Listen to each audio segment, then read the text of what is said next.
Now we're diving into the transderivational search. It's just your brain going into detective mode. Imagine you're looking for a treasure chest, but the clues, they aren't right in front of you. They're buried, hidden in patterns beneath the surface of what you're thinking. It's a bit like trying to find your way out of a maze you forgot that you were in. And guess what? You're already doing it. You've been doing it your whole life, whether you knew it or not. So let's break this down. You're constantly hunting for meaning. Think about the last time you made a decision that seemed totally out of nowhere. Maybe you met someone new, and you just knew you were going to click. Or maybe you found yourself making a choice that seemed to make sense, even though it didn't seem logical at the time. That's your brain on transderivational search. It's like the brain's version of Netflix, trying to figure out which movie or belief to pick based on subconscious algorithms in your brain. But here's the kicker. You don't just need to search for meaning. You need to direct that search. How? Through language, through questions. To the exact kind of prompts that make your mind dig into deeper layers. Questioning is your secret weapon. And it's not asking, what's the meaning of life, in some high-on-life hippie way. We're talking about asking powerful questions that make your mind go into overdrive, finding hidden meanings, and exposing the real answers that you've been shoving down because your brain didn't know how to deal with them. For example, what is it I really want out of this situation? What would happen if I just did the exact opposite of what I've always done here? That's you tapping into your unconscious, asking it to throw out some answers, patterns or beliefs that have been hiding under the surface. But don't stop there. Metaphors and stories. Ever told yourself a story about how something will turn out and ended up making it true? You've been making your own metaphorical maps all along. The trick is, you need to learn to use metaphor and stories, not just to tell yourself something, but to find the deeper stuff you didn't even realize was there. For example, if you're stuck in a problem, like fear of rejection, you might use a metaphor of being trapped in a dark alley and then slowly walking toward the light. That metaphor will get you to think about the problem in an entirely different way. Your unconscious mind doesn't process straight-up logic. It processes stories and pictures. If you're stuck with a fear, make the story about a superhero who wins because of facing that exact fear. Your brain will start searching for a way to break out of that old story. Language patterns. This one's juicy. You know how, when someone says something like, I can't change, or I'm always stuck, your brain is like, hold up, that doesn't sound right.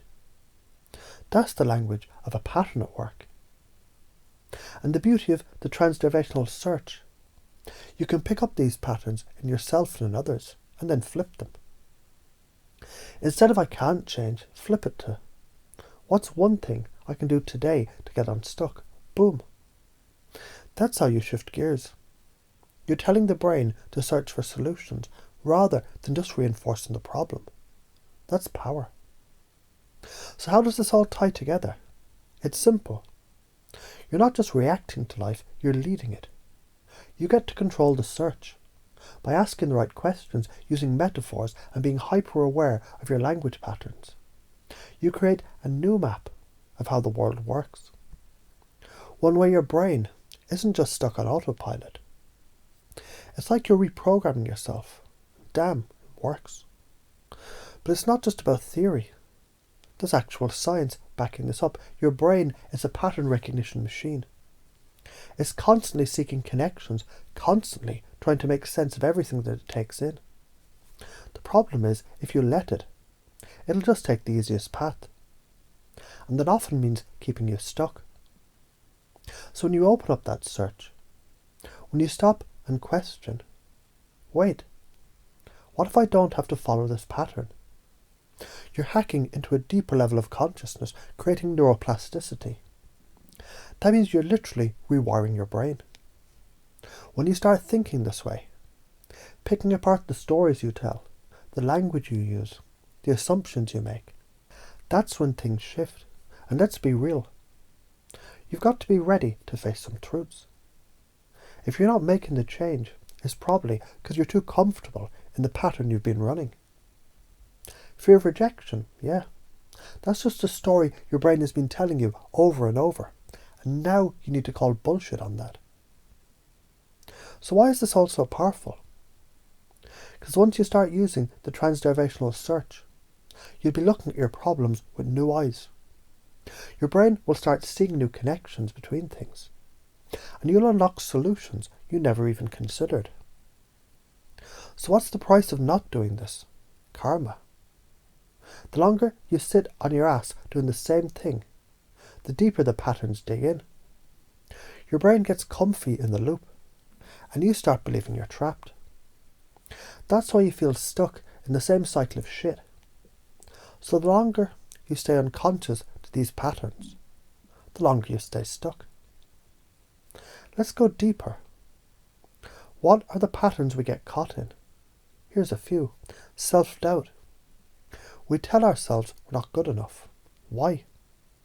Because we keep searching for more proof to confirm it. People-pleasing. We're stuck looking for external validation. Perfectionism. We need everything to be perfect. But that means we never finish anything we do. All of these, they're mental traps. And you've been stuck in them. It's time to break the pattern. Now let's talk about pacing and leading.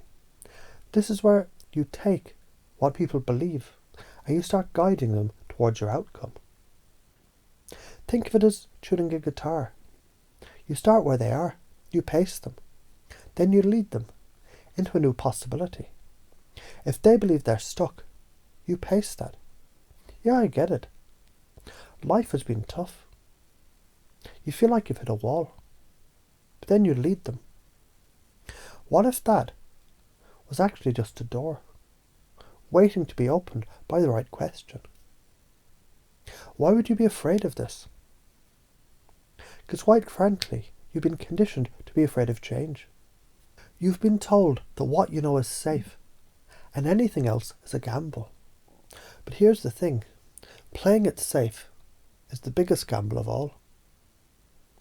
You're betting your whole life on the idea that what you know right now is the best it can get. Spoiler alert, it's not. Time to shift the paradigm. So, what do you need to do? Start leading. Start questioning. Start finding those hidden meanings and patterns. The second you do, you'll realize how much more control you actually have over your life. And once you do that, you'll never go back.